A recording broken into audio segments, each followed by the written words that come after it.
Cloud seeding is the most common type of weather modification, and it has many different techniques and applications.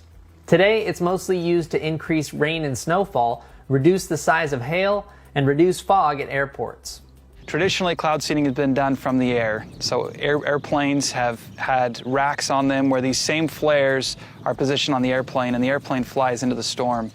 So in order to reduce the cost to the client and reduce our carbon footprint, we've been able to station these on the ground. Now, we can do this in places where weather permits. Behind a barbed wire fence designed to keep away curious cattle, the cloud seeding gear awaits the right kind of weather. So these are referred to as AHOGs. That stands for Automated High Output Ground Seeding Systems. We've got three primary components of our equipment here.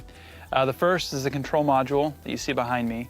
Then we have our actual cloud seeding flares. The cameras for security. It also helps us observe weather conditions in real time and make sure that all of the equipment is operating correctly during a storm. Inside these canisters are the flares with the seeding agents. The canisters are used as spark arresters, so they prevent sparks from reaching the ground. So if we pull off the spark arrestor, you can see the flare inside. The ignition of the flares are controlled from the control module that's behind us. So the white triangle there is a cell service modem, and then the solar panel keeps us powered. Inside we have a battery and then a control board. So the control board interacts with the software. We're linked or synced with the software in Utah currently, and that allows us to fire or ignite any of the flares from that remote location. Because of the lack of clouds and proper wind conditions, today is not a good day for cloud seeding at all. But Garrett and his team are going to light a flare for us anyway, so we can show you how it works. There's just one small problem. The battery in the control module died shortly before we arrived, but it's nothing a little jump start can't fix. After a little juice from Garrett's truck, it's time to set off the flare. The primary seeding agent in this is silver iodide. Silver iodide is a simple compound. It's polar in nature like water, so there's chemical properties that help attract water molecules to silver iodide. It's also structured molecularly similar to ice.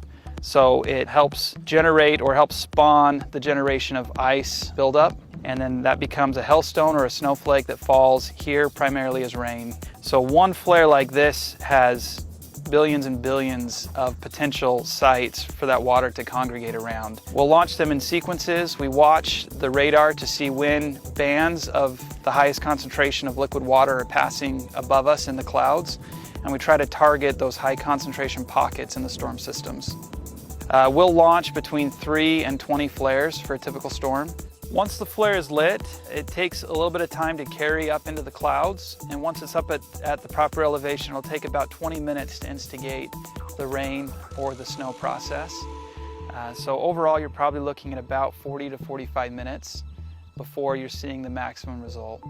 And that's why we're stationed miles away from our target area. So we have very specific targets that drain directly into major water basins, and we time these events to correlate with rain above those intended targets. One of the biggest questions or most common questions that we receive relates to the safety of silver iodide. Silver is biologically inert, so it will not interact in a negative fashion with plant or animal life. Iodine is actually a critical building block of a number of hormones in animals, so it is safe as well. In fact, if you look at table salt or baby formula, you'll see iodine in its molecular form as an additive in those commonly consumed substances. But what about other potential adverse effects? Could cloud seeding affect communities outside the targeted areas? Sometimes there is a concern about robbing Peter to pay Paul. So are we benefiting California at the expense of Nevada? And the truth is that storm systems, when they move over off the coastline, only about 10% of that moisture is going to fall in the form of precip. And we're looking at increasing that to about 11% because we have about a 10% increase in the natural storm's productivity. So going from 10% to 11% in California has an insignificant impact on the amount of precip that will still be available in Nevada or Utah. Built into the program are kind of checks to make sure that we don't come across anything negative. When there are high-intensity storms, we won't seed. If the reservoirs are full, we won't seed. If the rivers are flowing a lot, maybe near flood capacity, we won't seed. We hope that the conditions that exist right now will turn around and that we will not face the severity of droughts that we're facing, particularly this year. But a number of scientific articles are suggesting otherwise. And as we look into the future, we need to again consider conservation first. So the ability for us is to conserve how we use water and the ways that we store the water, and then layer on that efforts like weather modification and cloud seeding to help increase the rainfall that we do receive. It's very important that we take advantage of every opportunity we have to generate water in a sustainable way. Hope this video seeded your imagination. Conserve water. See you next time.